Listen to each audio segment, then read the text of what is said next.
Bhagavad Gita is a book of mankind's collected experience of and answers to life's most basic questions. Who I am, from where do I come, what is my purpose and destiny, and most practically, how do I find happiness? These podcasts originate in the lectures of Neil Bhatt, a disciple of Swami Chinmayananda. They are presented here in 20 to 30-minute segments, each covering 3 of the Gita's 701 verses. Welcome to Gita Wisdom for Daily Living. We had been discussing chapter 1, Arjuna Vishad Yoga, Yoga of Arjuna's grief. So far, in chapter 1 we have seen that Arjuna was very confident before declaration of the war, and he was anxious to get started. But then when he decided to look at the situation in its entirety, we have seen that he started melting down. So we have seen the Arjuna's meltdown in this chapter. By the sheer enormity of the task and the consequences of the task, we work all of our life to achieve something. Then comes a defining moment in our life. Now, that defining moment, how we behave, will determine the outcome of what we achieve in life. In Gujarat there is saying that Ghodo Dasera ne divase na dode. That a horse who has been preparing all year for the race which is supposed to be on Dasera day, I think in olden times, he was doing very well in practice, but he doesn't run on that race day. So it's a defining moment for Arjuna. They have suffered through all the cruelties and injustices, and now came the time for him to fight against that. But just looking at the enormity of the task, he realized that he is not prepared for it. So the first we have seen that he breaks down in his mental attitude, and then he starts justifying why this task is not for him. So the first his argument was, by killing our relatives we are going to incur sin. That there is no really good going to come out of this war because we are fighting against our own people. We will be fighting against our own uncles and our own teachers, our own grandparents and our in-laws. So what is the point in it? For whom we desire this kingdom. We work hard in our life for the people in our family. But if those people in our family are standing against each other and they are ready to destroy each other, what is the point in gaining anything? So that was the first argument. What is the point of fighting this war to get this kingdom? Because for those for whom we are fighting this are ready here to sacrifice their own lives and everything they have on both sides. So he doesn't see really a good outcome. He says, Nimittani me pashyami viparitani. I see bad omen, that nothing good is going to come out of it. And then he said, not only that nothing good is going to come out, but killing our own people is a sin, even though they are felons, even though they are criminals. So till the time he was seeing the world black and white, there was not much issue.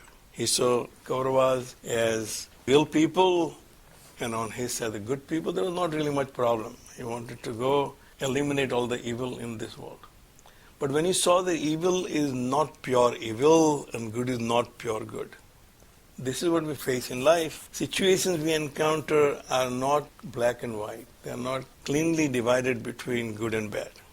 Everything in life comes with its own side effects. So any medicine you take is not purely killing the disease, but it will also kill something good in you.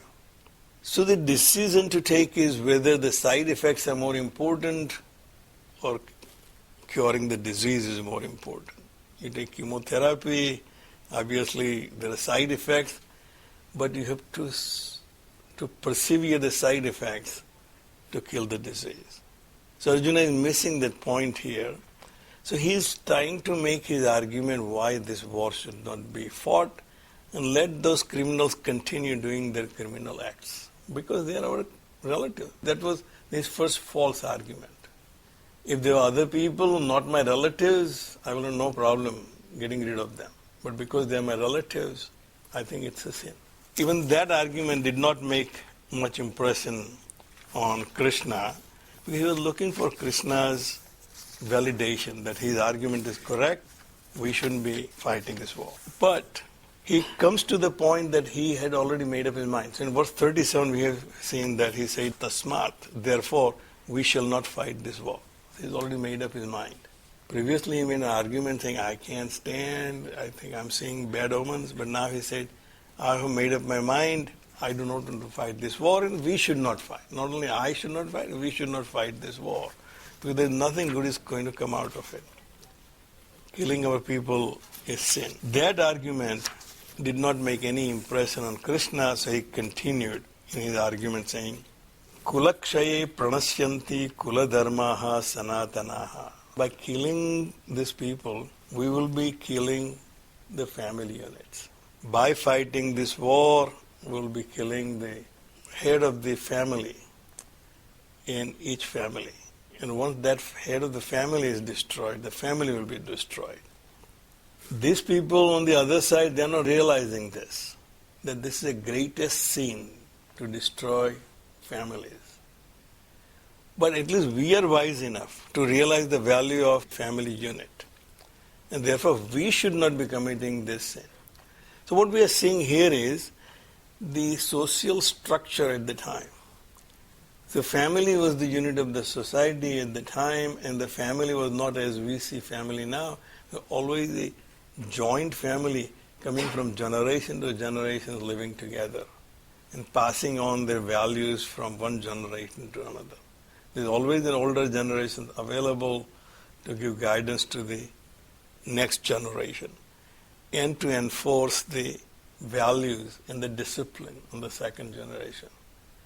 So he said that lineage will be broken. Swamiji then points out here that the family unit changed it from a joint family to a couple, husband and wife. So this was probably Swamiji wrote in 50s and 60s.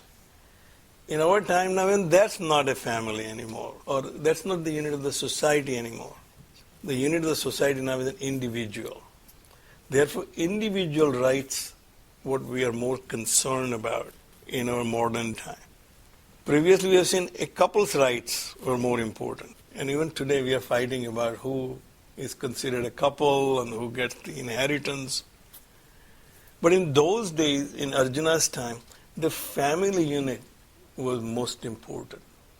Where not one generation, but generations have lived together with each other and passed on their values.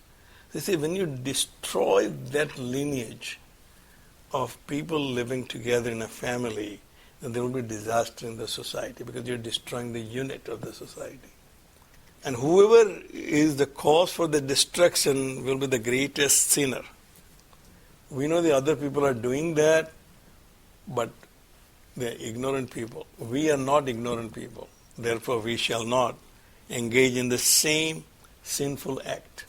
Kulakshaye pranasyanti kula dharmaha sanatanaha. This eternal dharma of a family. Eternal means because it came from generations. My parents did what they were taught from their parents did what they were taught from their parents. That lineage is continuing, and I have a responsibility to pass it on to my next generation. That's called eternal kula dharma. That in our family we only do things this way. Dharme naste kulam krushnam dharmo abhibhavyatut. And if dharma is destroyed, then the entire order in the society will be done. Krushnam, the whole society, the dharma of the whole society will be destroyed. As we have seen in our culture, there is dharma for everything. That which makes you what you are is your dharma. So I as an individual has a dharma. I as a member of my family has my own dharma, that I can only act this way. I as a part of the society has dharma, as a part of the civilized society, how I act and behave. And the society has its own dharma.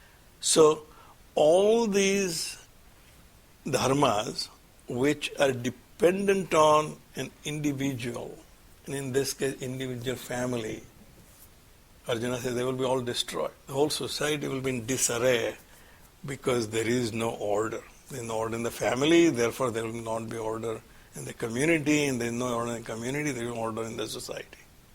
And we will be the guilty parties that we started this war and all this happened.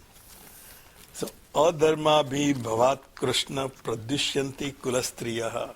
And he's trying to demonstrate how this dharma will now be destroyed. Why war will destroy dharma in the society. Now, none of these arguments is invalid.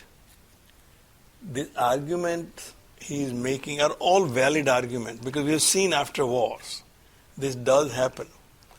And they may have seen that too. However, at that time, the only remedy was the war. Sometimes the disease is so acute, you have to take the side effects with it. But it is more important to kill the disease because by fear of the side effects, you don't take the medication, then the disease will kill you. So here it was very important to cure the disease. But Arjuna is now more focused on the side effects. So he is now explaining to Krishna saying, adharma bhi bhavat krishna pradyushanti kulastriyaha. Because now the society has no order, it will corrupt the women in this society. Now obviously, we all get very upset when it comes to this type of statement in our scriptures. But remember one thing, the context of this statement is society at that time, not the society today. Society today has given enough opportunities for women to be independent. They can function independently. You don't really need a man to support you. Just 2 generations ago, that was not really possible. You remember, at least I remember, because I'm old enough to remember my older generation, which was relatively living a similar life. So when a daughter is given away, they used to give a stridhan. Eventually it became a dowry. It was not really a dowry in the olden society. It was given as a security wealth to the woman. So if something happens to her husband, she will be protected. She will have means to support herself. That was called stridhan. In the marriage, the parents of the bride will give it to the bride as a gift, and that is supposed to be very sacred, that you will not touch that. You will not waste that stridhan. The husband will have no right to use that stridhan. There was a security for that woman because there was no other means for her to support.